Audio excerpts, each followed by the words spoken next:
आम्हाला पाणी मिळाल्यावर ना तुमचं नाव तिथं काय या तालुक्याच्या येशीवर करू आणि याचं श्रेय 100% तुम्हाला. तुम्ही 4 गोष्टी करा. ह्या टाटाचे तलाव पाण्याचे काढून घ्या, त्याला सोलारवर पाठवा. या तालुक्याला 90 दिवसानं पाणी मिळतं, याला समांतर पाईपलाईन टाका. या तिन्ही धरणातले देवधर, वीर, भाटगर असेल यातले 5-7 टीएमची गाळ काढा. त्याची क्षमता वाढवा. तुम्हाला काय नवीन धरणं बांधायला हवत नाही, गोशी खुर्द बांधायला हवत नाही.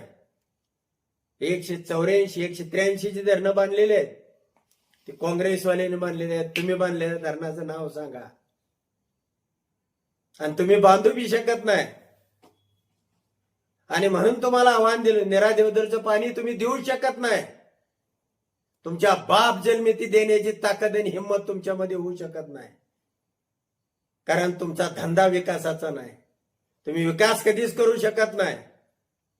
तुम्ही छळ छावण्या, पोलीस स्टेशन, बलात्कार, मारामाऱ्या, गुंड, आत्महत्या हेच रोज चित्र तुम्हाला दिसणार आहे. तुम्ही त्या बाजूला तुमची कधी बुद्धीच गेली नाही आणि जाऊ बी शकत नाही. तुम्ही हे करू शकत नाही. आणि म्हणून तुम्हाला मी सांगितलं होतं की कोणत्याही परिस्थितीमध्ये तुम्ही 100 दिवसामध्ये हे काढा. मला माहिती होतं तुम्ही काढू शकत नाही.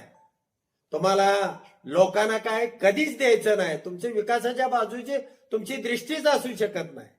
अरे तुम्ही जे वचनं दिली, राहू दे आमच्या निरा देवधरचं 45 वर्षापूर्वी जे वचन कर्जमुक्तीचं दिलेलं आहे, आज खाक झालाय महाराष्ट्र. घरात खायला अन्न नाही लोकांना, सगळं वाहून गेलंय. सगळी पिकं नेस्त नाबूद झालेली आहे. शेतकरी असा ही करतोय, त्याच्यावरती मीठ चोळताय, 2-3 हजार 5,000 रुपये पाठवताय.